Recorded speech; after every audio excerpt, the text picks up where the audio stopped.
Am I still moving? Okay, I'm still moving. Welcome back to another exciting episode of Elfuzzzo's Hot Sauce and Tom K.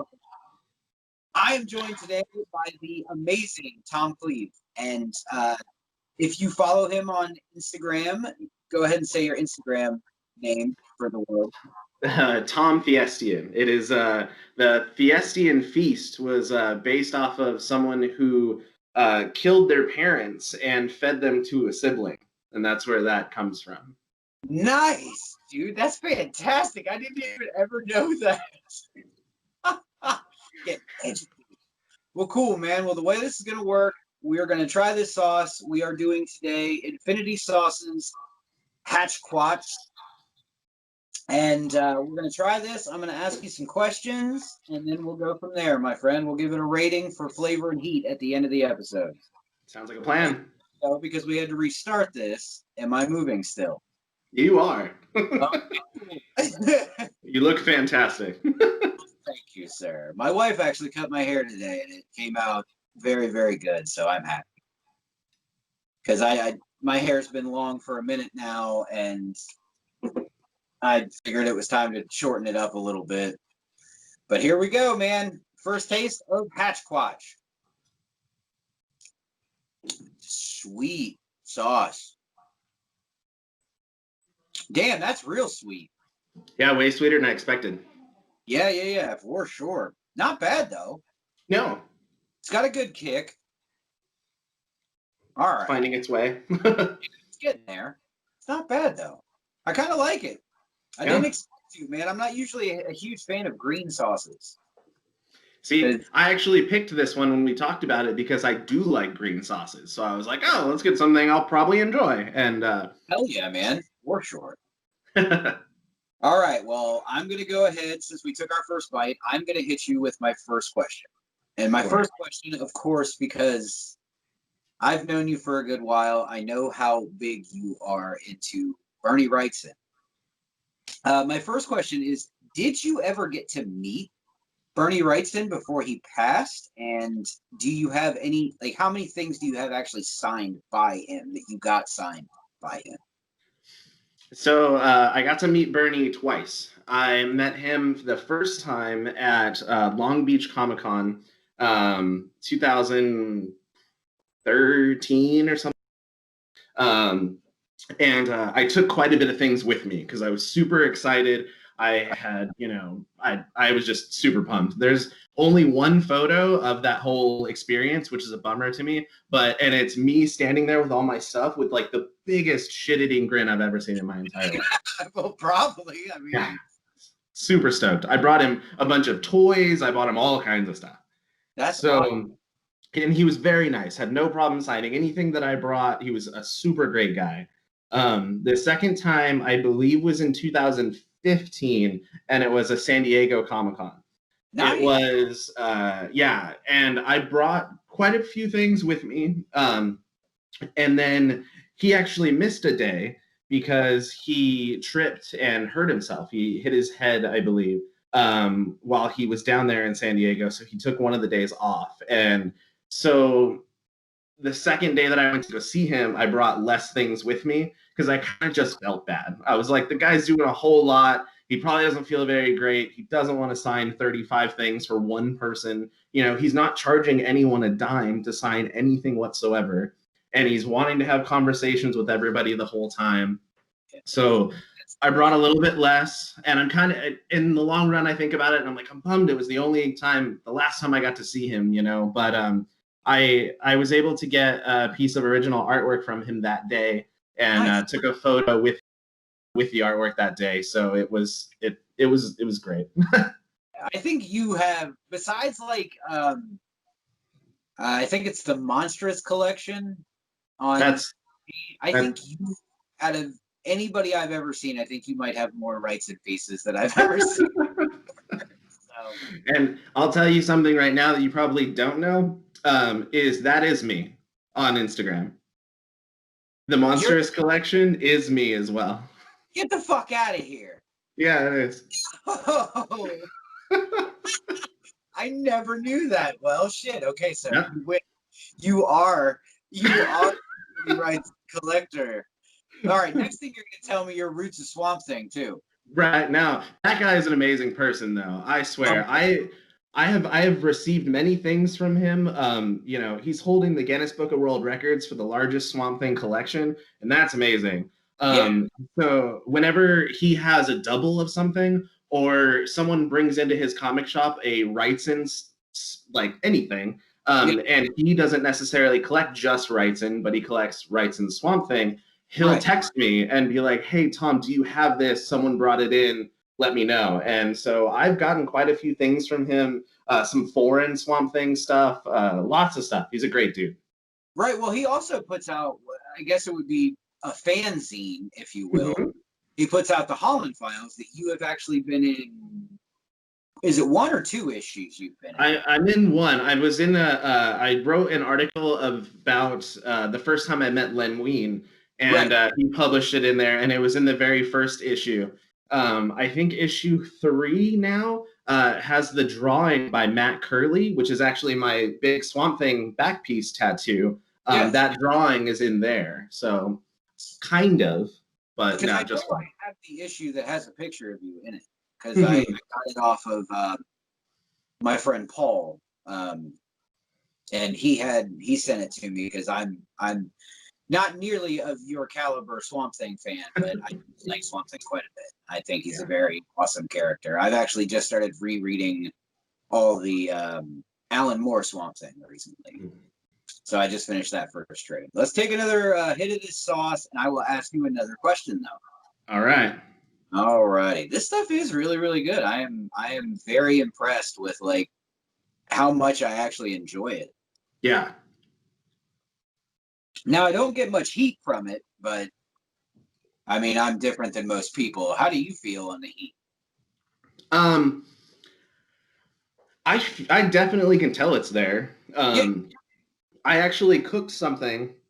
I cooked a taco, and what I did was I took the sauce and some of the shredded chicken, and I poured it all over the chicken, and then just fried it up that way. So before we end, I'm going to take a bite of that as well. But absolutely, dude. It's there, but it doesn't linger, and so it's a nice kind of like a little pat on the side of the face, and then it goes away. Nice, man. Hell yeah. All right, question number 2. Sure. I know you've been playing in bands for a very, very, very long time, obviously. Super big fan of both bands that you happen to be a part of, because I myself am a big fan of punk rock, and I love Cadaver Pudding because it puts me in, that awesome, super great punk rock, Vandal style, just like great, fast, awesome, fun music. And then I'm also a big fan of the other band that you're in, Order of the Fly, because I am a horror punk junkie. So my question for you is, out of all the times you've been playing in either band, what is the most difficult thing you've ever had to deal with at a live show? Whether it be the crowd, whether it be like a technical difficulty on stage. Like, okay. Most difficult. I can tell you about a couple times that were just quite annoying. I've had technical difficulties and things like that. I've had, Order of the Fly was playing the Key Club in Hollywood, and we were opening up for the Misfits. And musically, one of us, I'm not going to rat out any of my band members. I love you all. Right. But musically, one of us wanted to keep playing a song that was supposed to not continue. And so it was at like such a large, it was a good sized venue. Obviously, it was completely packed wall to wall. And just the stupid little mistake, gets you really frustrated sometimes. Oh, absolutely. Especially because I never played anything like super huge with bands that I've been in, but there are those moments where you're opening for a national and somebody in your band decides that something's the right thing to do when you all know it's not the right thing to do. And you just kind of look at it like, what the fuck are you doing right now? We've played some smaller little things before that we had technical difficulties to where we blew power multiple times in one set. We ended up blowing the power more than 2 or 3 times, I think. And finally, we were just like, "Sorry, we can't handle it." We're done. We're done. Yeah. Officially rocked this building out of power. But awesome, man. That's cool. All right, let's hit this third bite, and I got one last question for you, and then we'll hit our ratings. Sweet. And we'll obviously talk a little bit more, because I absolutely love talking to you, because you are a never-ending source of fun and absolute information for me. I try. Cheers.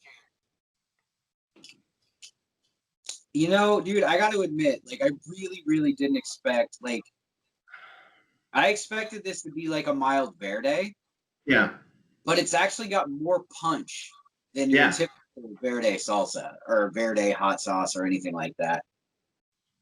I took that last bite, I took it and I switched it around for quite a while. And so you get all the little cilantro and the little hatch chilies that I'm picturing in there. Mm-hmm. And it's tasty. Oh, dude, it's a very good sauce. Like, this is definitely, like, the next time I have tacos, I'm definitely using this stuff. Right. Sure, because like I'm used to using, like, you know, red salsa or hot sauces and everything like that, but like, because most verde salsas, like, they just have the taste and no heat. So I'm like, man, I want this taco to punch a little bit. So, but 100%. All right. Final question: what is your favorite story? Swamp Thing story arc, single issue, doesn't matter. And who besides Len Wein is your favorite person to write the character?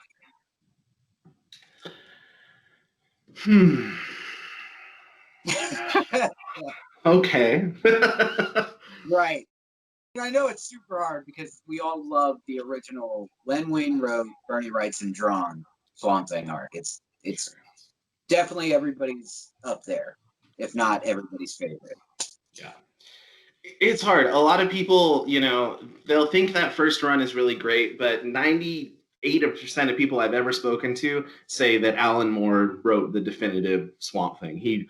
Which I won't say that he made that character, but he definitely took the character that it was and developed it in a whole different way and went in super deep with it, almost to a point to where it got a little out there to where, you know, you had your moments where you had to reread an issue or two because you're like, I'm not sure what the fuck is happening anymore. Yeah. But Alan Moore does that with a lot of things that he writes. Yeah, just about. The Rick Veitch stuff that happened after Alan Moore, directly after Alan Moore, I thought was really cool. It had a lot of little cool new things in there. God, if I had to pick. Was that Vertigo Swamp Thing, or was that pre-Vertigo, but after Alan Moore left? I think it was pre-Vertigo. It was still DC labeled at the time, but it didn't.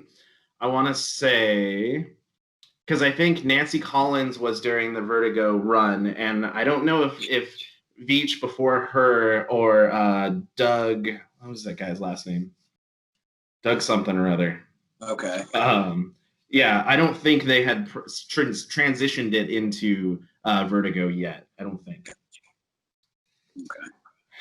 But I would have to say the one that I have reread the most is probably the original issues, the original Wrightson and Wing issues.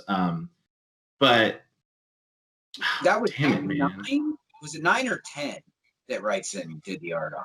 It was 10, but issue 9, everyone thinks is the most iconic cover. And so it seems like a lot of people think that it stopped at 9, but 10 was the last issue where Swampy and Arcane were fighting on the cover.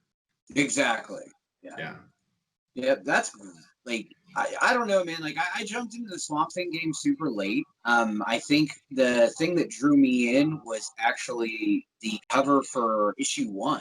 That is still probably